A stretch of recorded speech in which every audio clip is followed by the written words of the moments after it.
Of a teenager, a tween even, that's getting ready to go into their teenage years. You have all different types of scenarios, and people usually try to paint an interesting picture of teenagers as to say whether or not the teenager is productive, or if they're bad, or if they're aggravating, or if they're trying to get under their parents' skin. Well, today we're going to talk about all of those things. How to be a mother to a teenager. Teenagers are not all as bad as people make them out to be. They are equally productive citizens that have dreams and goals, and they're trying to accomplish greatness in life as well. They're actually trying to please you as a parent and want to make sure that they have your love and your affection and your attention and your support and your belief in them. And that's for both teenagers and tweens that are going into their teenage years. They're just looking to have almost like that confirmation from you as mom that you believe in them and that you support them and their goals and their dreams. So as we discuss this today, I'm actually going to talk to you a little bit from my book, which is Extreme Balance Makeover. And you can get a copy of the book right on Amazon, Amazon.com, or you can get it from ExtremeBalanceMakeover.com. So when I'm talking about today regarding mothering teens, you are going to be hearing from me from my own book, Extreme Balance Makeover. Let me see. Yeah, 13 and 15-year-olds. Someone has a 13 and a 15-year-old that's actually tuning in. And I know that you love them. Yes, they're awesome. And there's a lot of learning curves that takes place when you are a parent to a teenager. But as you talk to these teenagers, number one, we want to make sure we pick our battles wisely. Not every single battle is worth fighting when it comes to dealing with your children, your teenagers. They're developing and they're trying to determine what direction their lives are going to go into. And so we're not here to battle with them. We want them to let them know that we're on their team. We are their biggest cheerleaders. We're their advocates. We are going to help support all of their dreams and their goals to make them a reality. So let's dive right in. If you are working with your teenager, hi, some of my neighbors here. Nice to see you guys. Okay, so if you are dealing with your teenagers, number one, you want to talk with your teen, not at your teenager. Do not attack your teenager and make them feel like they're not valuable. But talk to them and say, let's get an understanding of what's happening. I want to hear your point of view. I'd like to get your feedback on what you think we could do differently so that we can have the best type of relationship that we can have as a mom and as a teenager, as even a tween that's approaching teenage years. Come up with a plan of action that's going to work for you and the teenager, not just a dictatorship, because that makes it difficult for everyone involved.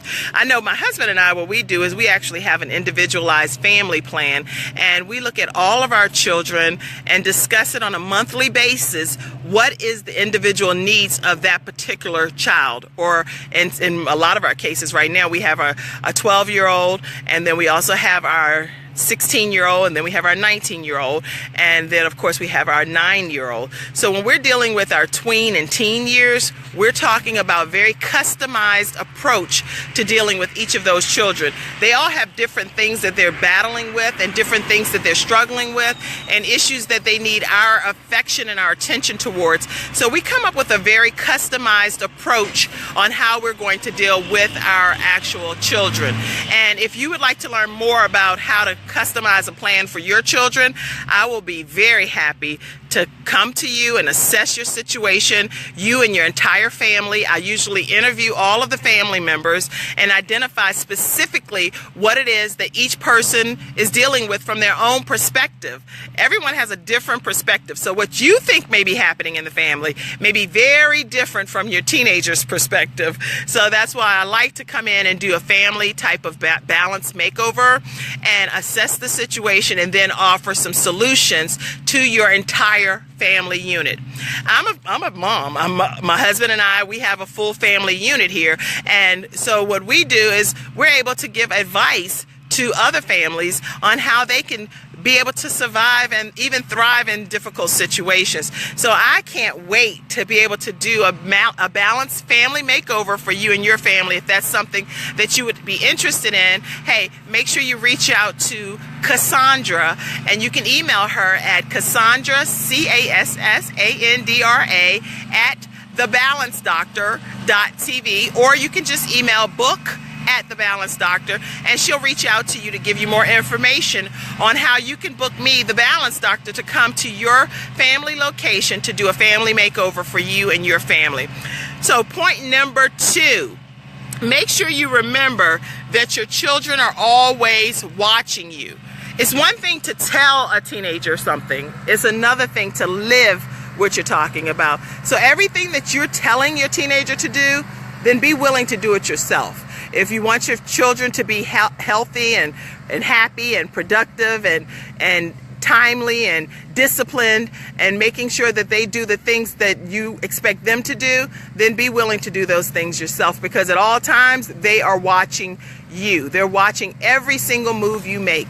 So they don't want you to tell them go to bed at a reasonable time when you stay up all night. So it's like, okay, why are you talking to me or talking at me again? You're not doing it yourself. And that's something that's very important to your teenagers. Number 3, be clear about your expectations. It's hard to come up with expectations after a situation happens. It's better for you to come up with the situation and the expectations officially prior to a situation. So together, you and your teenager or your tween can sit down and write down what you all agree would be good family rules and regulations. And then develop that contract and have your child, your teenager, sign off on the agreement. So it's not something you're just dictating to them that this is the way it's going to be in this household and that's the bottom line. You're going to listen to me and you're not going to do it any other way. But what you're actually saying is, hey, this is what I think would work best for our family, and I want your feedback on it.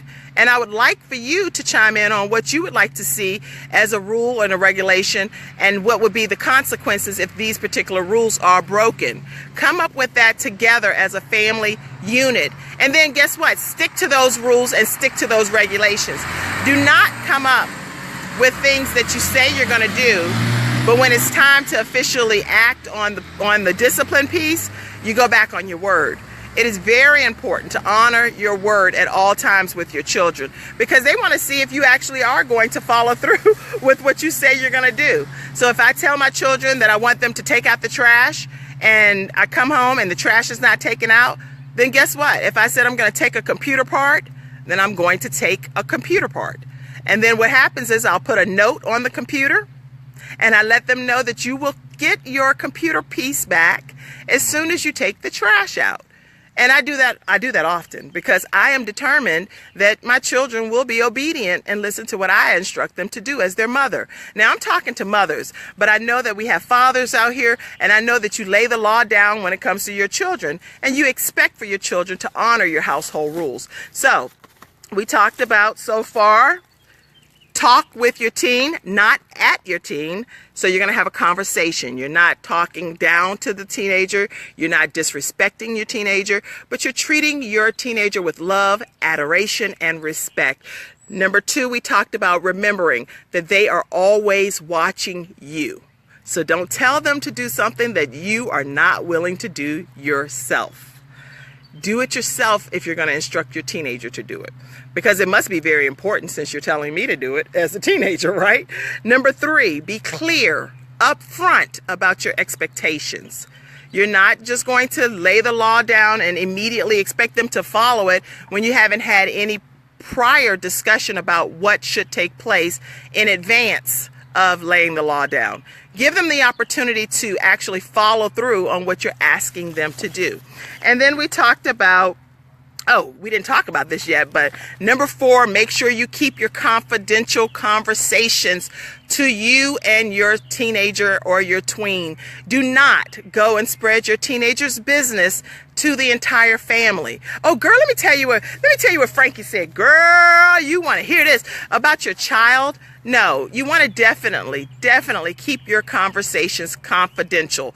So if you've heard any point already that has resonated with you, I want to hear what you think those points are. Go ahead and share with me 1 or 2 points that you've learned so far from what we've talked about already. I'll just take a quick break for you to do that.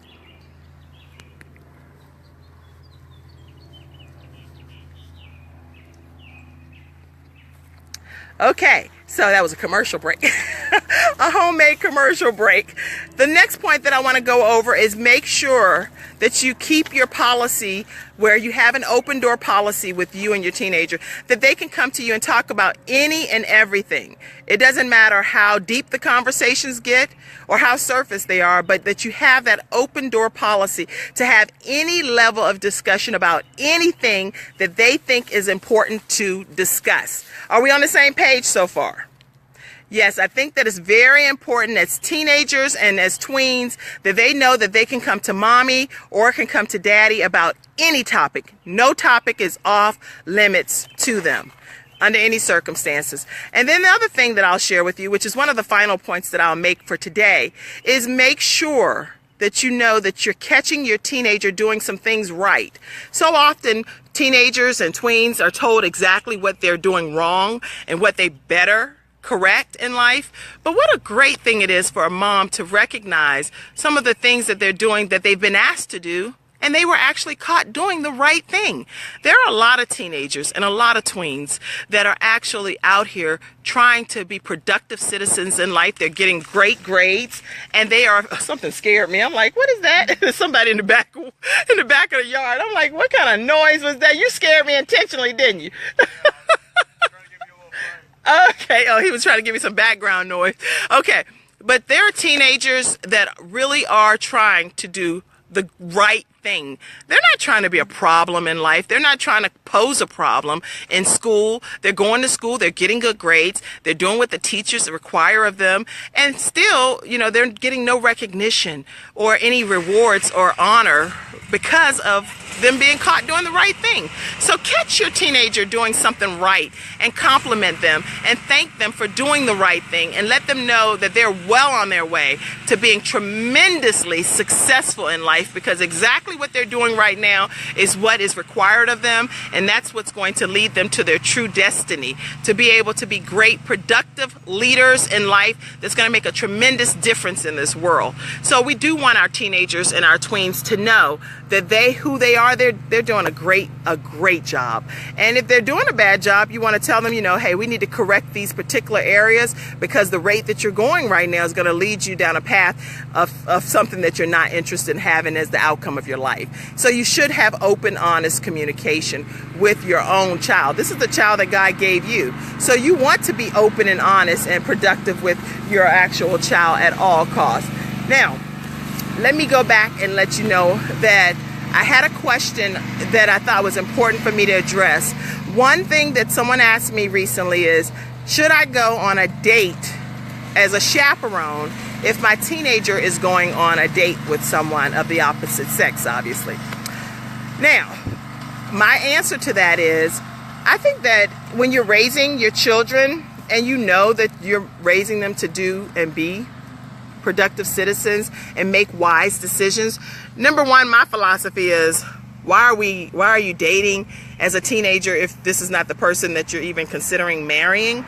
Because I don't know why people do a lot of just leisure dating, because leisure dating, I really don't know what it's going to lead to. It's like, what are we out here doing? Just hanging out for what?